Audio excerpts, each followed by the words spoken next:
Good evening. This is the Dolores County Broadcasting Network. And just to give you a quick update on my favorite sports subject, the worthless New York Jets, my team, that has been my team since they won the Super Bowl so many years ago that nobody remembers. Yeah, yes, nobody remembers. So the Jets are still plodding along, trying to figure out what they're going to do in the draft. And, of course, they have no idea. So they'll probably pick, as usual, a bust. And just, they'll get a player in there. They think he's the greatest thing since apple pie. And then he ends up being worthless. So with that, that's the end of my commentary about the Jets for today. So with that, the DCTV 4-H evening news program for Wednesday, January 23rd, 2019. Camera people, Bobby Joe and Devin. Video engineer and video engineer and producer, Edward. Teleprompter and prompter, Myra. News anchor is Daniel Faulkner. Meteorologist is Sativa. And this is your news director, Dan, and now the news. Welcome to the DCTV 4-H Kids Evening News Show. Help us keep our news show on the air by becoming a sponsor. You can buy a sponsorship by calling 970-677-4119. That's 970-677-4119. Now for the news. Hi, I am Daniel, and here is our first story from the Durango Herald. Durango recognized for solar assembly accessibility. The city of Durango has made it easier than ever to get solar panels permitted and installed, earning the municipality national recognition as a solar electricity friendly community. Since April 2018, the city has been issued solar permits over the counter, a process of approval that used to take weeks, said sustainability coordinator Imogen Ainsworth. The switch earned the city a SoSmart Gold designation, a recognition by a federally funded program that has partnered with different solar-focused organizations that work to help communities remove red tape and reduce the barriers to solar energy. I think a lot of it was a better understanding of what we're looking for, and Ainsworth said of the changes to the permitting process.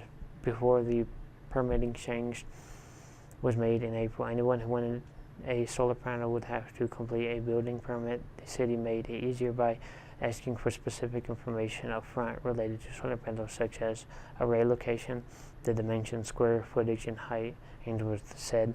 The city also designed a solar web page with resources about the benefits and means of installing solar panels. When the city was awarded a SoSmart Silver designation in December 2017, Ainsworth said Durango had enough points on the SoSmart scale to receive a gold designation, but its permit process took too long to be recognized in the top tier of solar accessible cities. So city employees began rewriting the permit process after the city got its silver designation, Ainsworth said. The new process allows the same-day permitting, something that streamlined an already ideal process, said Lindsay Harmon, project coordinator with the Shaw Solar in Durango. It made it easier, maybe slightly, Harmon said. Of the city's new permitting process, the city has always been good to work with. This has just optimized an already good system.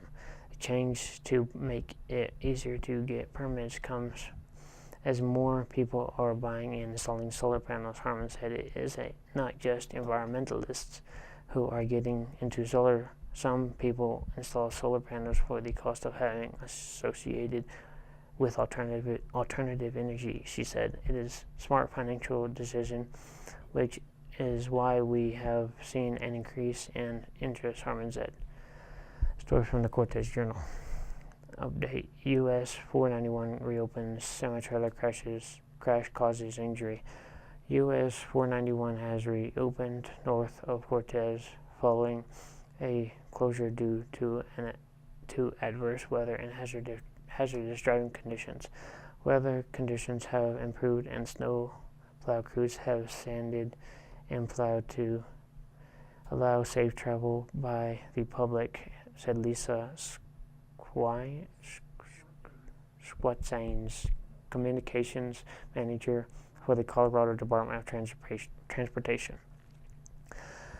High winds contributed to a ground blizzard that created low visibility and driving snow on icy snow-packed roads. She said the road was closed around 11 a.m. from mile marker 35 to mile marker 64. It reopened around 12:30 p.m.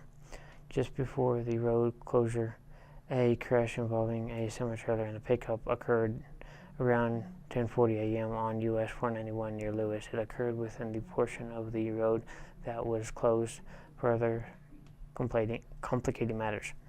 The crash backed up traffic in both directions. The driver of the pickup truck was injured, according to a Colorado patrol trooper at the scene. The crash, weather conditions, and road closure were delaying traffic in both directions. Southbound drivers on US 491 were being stopped at Colorado Highway 141 north of Dove Creek, and northbound drivers were being turned back at Colorado Highway 184. A Colorado State Patrol trooper on scene said the southbound semi-trailer jackknifed at about 10:40 a.m. and collided with the northbound pickup truck. Multiple agencies responded to the crash, including the Colorado State Patrol, Montezuma County Sheriff, Southwest Memorial Hospital, ambulance, and local fire districts. Because of the strong winds and blowing snow, Dove Creek Schools announced on Facebook that classes would dismiss early, with buses running at 1 p.m. The school said it would contact parents by phone before releasing students and keep students at school if parents could not be reached. This story is from the Cortez Journal. Rural lawmakers want government health insurance for Colorado. Two rural legislators want Colorado to become the first state in the country to offer a government-run health plan to combat the rising cost of health insurance. Representative Mark Catlin, or Montrose, Republican Montrose, and Representative Dylan Roberts D. Avon are sponsoring a bill that orders the state offices that regulate insurance and administer Medicaid to create a pilot health insurance program run by Colorado. If approved by the legislature, the program would particularly benefit the Western Slope, where insurance premiums are 2 to 3 times higher and plan options are limited, Roberts said. 14 counties in Colorado have one choice for insurance, he said, adding that most of those are on the Western Slope or Eastern Plains, so this bill really affects rural Colorado. Addressing rising health care costs that have been a top priority for Governor Jared Polis and lawmakers from both parties, who have already authored several bills that target the healthcare industry, including measures that would require greater transparency in Colorado in hospital bills and that would allow pharmacists to issue certain prescriptions. Robert and Catlin's bill asked that two agencies, the Department of Health Care Policy and Financing and the Department of Regulatory Agencies, spend more than $570,000 in the next 8 months to prepare the proposal due August 31st. Regulators will have to consider, among other things, the program's acceptability criteria, its impact on the state's budget, and whether to operate on Connect for Health Colorado, the state's health insurance exchange. The proposal would be completed in time for the legislature to vote on it and make law by 2020, Roberts said the pilot would largely affect Coloradians who get insurance on the private market and not through employers, most of whom are on the western slope and whose premiums tend to be the highest. Roberts expects the programs would be largely funded by monthly premiums, but that it could require some federal dollars diverted from the Affordable Care Act. Other states like New Mexico have studied a government-run program but have yet to pass a plan into law, Roberts said. Roberts and Catlin will introduce the bill Wednesday in the House's Health and Insurance Committee. The stories from the Cortez Journal. Worth the sting, Cuba's scorpion pain remedy. Once a month for the last decade, Pepe, pronounced Pepe, Casanas, a 78-year-old Cuban farmer, has hunted down a scorpion to sting himself with, vowing that the venom wards off his rheumatism pains. His natural remedy is no longer seen as very unusual here. Researchers in Cuba have found that the venom of the blue scorpion, whose scientific name is Rhaparos juneus, endemic of the Caribbean island, appears to have an anti-inflammatory and pain relief properties and may be able to delay tumor growth in some cancer patients. While some oncologists aboard say more research is needed to be able to properly back up such a claim, Cuban pharmaceutical firm Labiofam has been using scorpion venom since 2011 to manufacture the homeopathic medicine Vidatox. The remedy has proven popular. Labiofam business director Carlos Alberto Delgado told Reuters sales were climbing 10% annually. Vidatox already sells in around 15 countries worldwide and is currently in talks with China to sell the remedy there. In Cuba, where tens of thousands of patients have been treated with Vidatox, each vial costs under $1 on the black market. Abroad, it can cost 100 times that. Retailers on Amazon are seen selling them for up to $140. I put the scorpion where I feel the pain, Casanas said while demonstrating his homemade pain relief with a scorpion that he found under a pile of debris on the patch of land he cultivates in Cuba, western province of Pinar del Rio. After squeezing it long enough, it stung him and he winced. It hurt for a while, but then it comes and goes and I don't have any more pain, he said. Casanas, a leathery-skinned former tobacco farmer who now primarily grows beans for his consumption, and said he sometimes keeps a scorpion under his straw hat like a lucky charm. It likes the shade and the humidity, he says, so just curls up and sleeps. Now for dumb laws with Sativa. North Carolina. It is a felony to steal more than $1,000 of grease. $1,000 of grease. A bill has been passed that restricts local planning agencies' ability to use climate change science to predict sea level rise.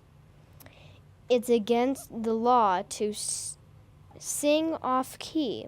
Elephants may not be used to plow cotton fields.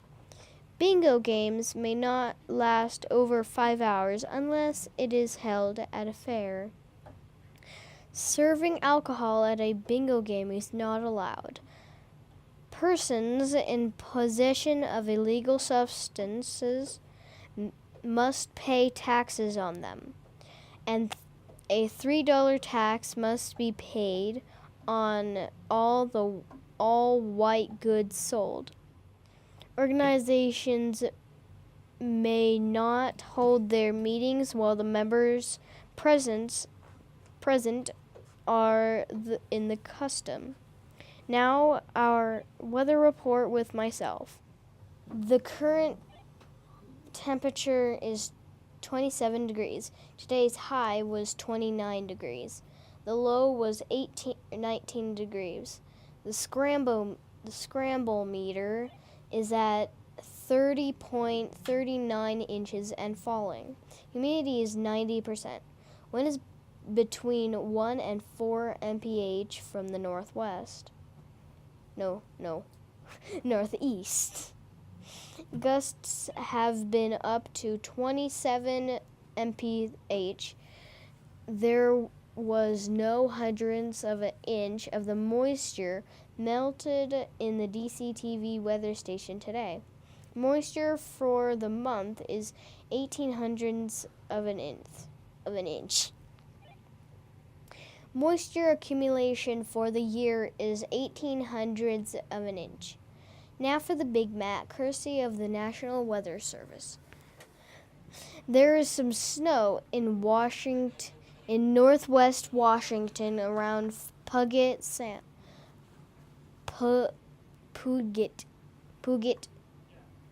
Puget Sound. Rain is falling from Oregon into the northern California along the coast. More can be seen from Idaho into the Dakotas and Sound into Utah and Colorado. Around here. Around here somewhere. A good part of the center of the country is clear. From Minnesota into western Michigan, there is more snow. Basically right here, where this dotted white line stuff is. Southwest Michigan is getting rain. Voila. Somewhere around there. Somewhere around here. I know. The huge area of rain covers most of the New England states. This giant blue dotted line here. I need both of my hands to help me. Voila. Yes, I do. Okay. Within this area, there is snow mixed in with the rain from Maine into North Georgia. From North Carolina through the Gulf states, rain with thunderstorms can be found. Why is there only a B? In southern Alabama through most of Florida, several thunderstorms are possible.